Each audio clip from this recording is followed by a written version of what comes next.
নমস্কার বন্ধুরা, প্রিয়াঙ্কা হোম কিচেনে সকলকে স্বাগত জানাই। তো আজ আমি বানাবো এঁচড় পোস্ত। তার জন্য এখানে একটা এঁচড়কে ছোট ছোট করে কেটে নিয়েছি। কেটে ভালো করে ধুয়ে পরিষ্কার করে নুন হলুদ দিয়ে সিদ্ধ করে নিয়েছি। আর এখানে একটা মিডিয়াম সাইজের আলু সেদ্ধ করে নিয়েছি। আর নিয়েছি এখানে আমি একটা মিডিয়াম সাইজের পেঁয়াজ লম্বা লম্বা করে কুচিয়ে নিয়েছি। আর 4টে কাঁচা টমেটো এইভাবে লম্বা লম্বা করে স্লাইস করে নিয়েছি। আর 4টে কাঁচা লঙ্কা, আর এখানে আছে 2 থেকে 3টে কাঁচা লঙ্কা কুচি। তো এবারে এঁচড়টা রান্না করব। তার জন্য সরষের তেল দিয়েছি, তেলটা গরম হয়ে গেছে। একটা শুকনো লঙ্কা মাছ থেকে ফাটিয়ে দিয়ে দিলাম, একটা তেজপাতা, আর দিয়ে দেবো 1/2 চামচ কালো জিরে। এবারে সব কিছু একটু ভালো করে ভেজে নেব। এবারে দিয়ে দেবো পেঁয়াজ কুচি আর কাঁচা লঙ্কা কুচি।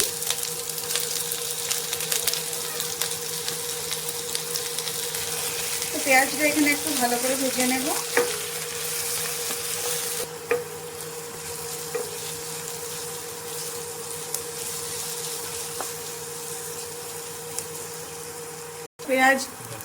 পেঁয়াজটা এখানে ভেজে নিয়েছি। তো দেখতে পাচ্ছ এখানে কিন্তু আমি বেশি লাল করে ভেজে নিইনি। এবারে দিয়ে দেব কাঁচা টমেটোটা।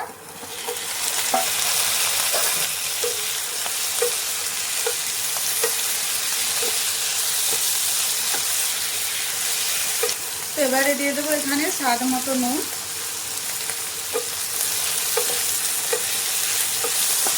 নুন দিয়ে ভালো করে টমেটোটা ভেজে নেব।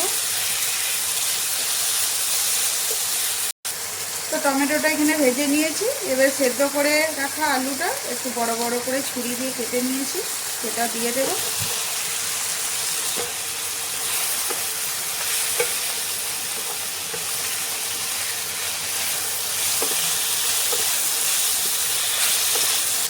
এবারে দিয়ে দেবো এখানে 1 চামচের মতো জিরে গুঁড়ো। এবার জিরে গুঁড়ো দিয়ে সব কিছু একটু ভালো করে কষিয়ে নেব।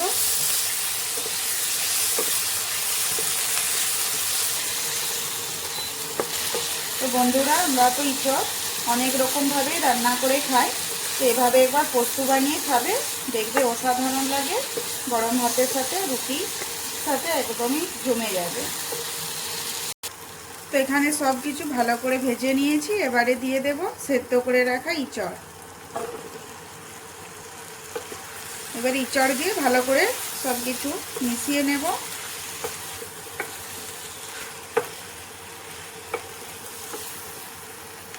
তো আমি দেখিয়ে দিই, এঁচড়টা দেখতে পাচ্ছ কত সুন্দর সিদ্ধ হয়েছে। আমি এখানে 4টে সিটি দিয়ে এঁচড়টাকে সিদ্ধ করে নিয়েছি।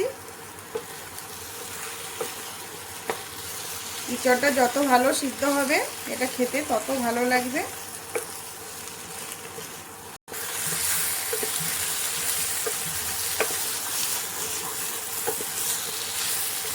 তো এখানে সব কিছু ভালো করে কষিয়ে নিয়েছি। এবার এখানে দিয়ে দেবো অল্প পরিমাণে জল। এবারে জলে ভালো করে এগুলো মিশিয়ে নেব।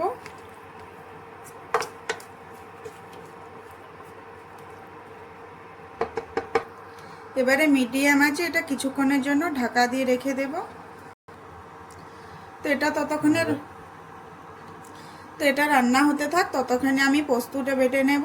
তো এখানে নিয়েছি আমি 3 চামচ তিল আর 1 চামচ পোস্ত, আর এর সাথে নেব 4টে কাঁচা লঙ্কা দিয়ে জল দিয়ে ভালো করে মিহি করে বেটে নেব। তো চলো এটা দেখে নিই। তো এই যে দেখো এখানে কিন্তু খুব সুন্দর জলে আরও ভালো করে এগুলো সিদ্ধ হয়ে গেছে, টমেটো এঁচড়।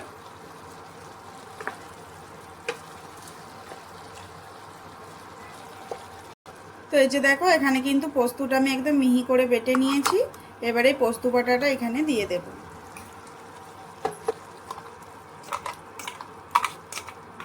তো এই রান্নাটা করতে বন্ধুরা সময় বেশি লাগে না, এঁচড়টা সিদ্ধ করা থাকলেই হলো। খুব সহজেই কিন্তু এই রান্নাটা হয়ে যায়, আর খেতেও লাগে দুর্দান্ত। এবারে এই মিক্সির জারটা ধুয়ে অল্প জল দিয়ে দেব। এবারে এই পোস্ত বাটা ভালো করে এঁচড়ের সাথে মিশিয়ে নেব। তো এখানে নুন আর ঝালটা চেক করে নেবে। আর এখানে আমি কিন্তু কালারের জন্য হলুদ ব্যবহার করিনি, তোমরা চাইলে হলুদ ব্যবহারও করতে পারো।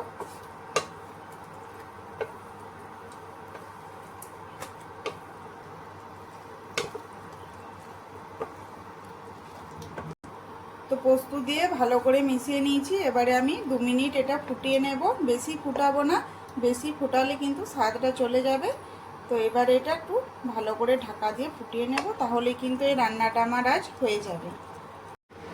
তো এই যে দেখো 2 মিনিট ফুটিয়ে নিয়েছি, আর এই যে দেখো একদমই কিন্তু এটা গাঢ় গাঢ় মাখো মাখো হয়ে গেছে। তো এটা দেখতে পাচ্ছ যতটা সুন্দর লাগছে ততটাই লোভনীয়। তো আজকের এই রেসিপি কেমন লাগলো অবশ্যই কমেন্ট করে জানাবে বন্ধুরা। এই যে দিয়ে দিলাম এবার উপর থেকে একটু সরষের তেল, আর দিয়ে দেবো এই যে কাঁচা লঙ্কা চেরা।